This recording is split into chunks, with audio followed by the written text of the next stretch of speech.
एक छोटे गांव में एक बुढ़िया रहती थी। वो बिल्कुल ही अकेली थी। उस बुढ़िया का कोई भी नहीं था। वो बुढ़िया बहुत ही गरीब थी। बुढ़िया रोज जंगल से लकड़ियां लाकर उन्हें बाजार में बेचकर अपना पेट बड़ी ही मुश्किल से भर पाती थी। उस बुढ़िया का एक पड़ोसी था सरजू।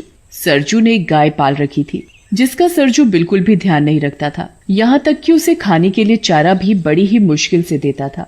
एक दिन की बात है। इस गाय का मैं क्या करूं? ये गाय दूध वूध तो देती है नहीं, बस सारा दिन चारा ही खाती रहती है। इस गाय को कोई खरीदेगा भी तो नहीं, जिसे बेचकर मैं दूसरी नई गाय खरीद लाऊं। सरजू गाय को खाने के लिए चारा तो देता नहीं था, उल्टा उसे मारता और रहता। ये सब बुढ़िया रोज अपने घर से देखा करती। बुढ़िया को उस गाय पर बड़ी दया आती थी। कैसा नासपिटा इंसान है जो गौ माता को मारता रहता है।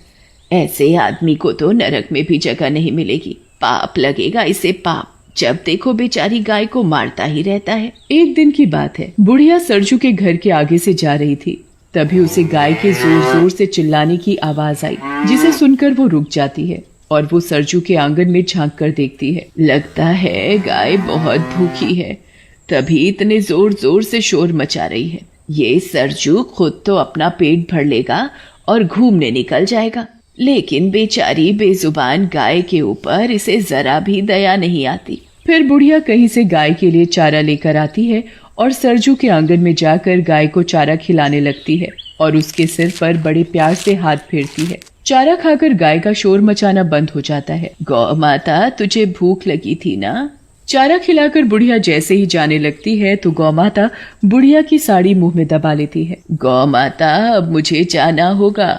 अगर सरजू ने मुझे तेरे साथ देख लिया ना तो सोचेगा मैं गाय चुराने आई हूँ। इससे पहले कि सरजू आए मैं यहाँ से चली जाती हूँ। बुढ़िया को ना चाहते हुए भी वहाँ से जाना पड़ता है और फिर जैसे ही रात होती है, बुढ़िया बेचारी गाय के बारे में सोच सोच कर बड़ी परेशान हो रही थी।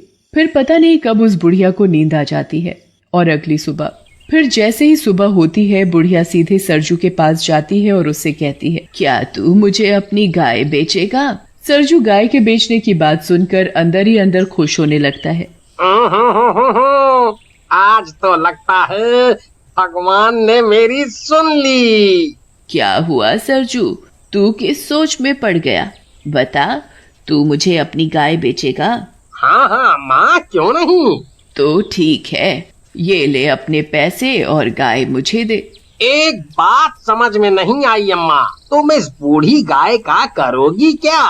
तुझे तेरी गाय के पैसे मिल गए ना, बस। बुढ़िया सरजू के हाथ में पैसे पकड़ाकर उससे गाय लेकर अपने घर आ जाती है और गाय को अपने आंगन में एक खूंटे से बांध देती है और उसे हरा हरा चारा खिलाती है और बड़े प्यार से गाय को निहारती है, जैसे उसे कोई अपना मिल गया हो।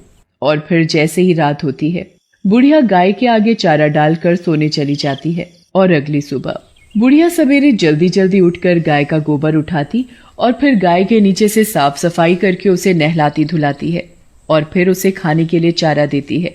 ले गौ माता, चारा खा। बुढ़िया गाय को अपने हाथों से चारा खिलाती है। बुढ़िया के पास खुद के लिए खाने को होता या ना होता, पर वो गाय के लिए हमेशा समय से चारा खिलाती और उसकी खूब सेवा करती। वो गाय को जरा भी तकलीफ नहीं होने देती।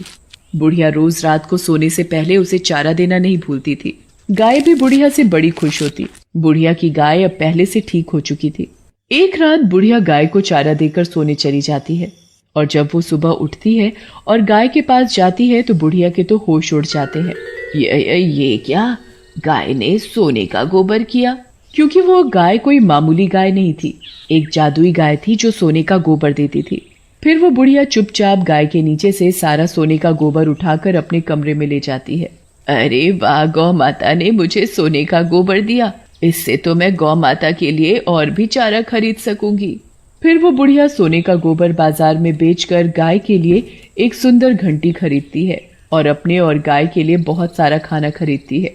फिर बुढ़िया अपनी गाय को भी बढ़िया चारा खिलाती और खुद भी पेट भर खाना खाती है। भगवान तेरा बहुत बहुत धन्यवाद इस लाचार बेसहारा बुढ़िया की मदद करने के लिए। फिर जैसे ही शाम होती है, बुढ़िया हमेशा की तरह गाय को चारा देकर सोने चली जाती है और जैसे ही सुबह होती है, बुढ़िया जल्दी उठकर गाय के पास जाती है तो देखती है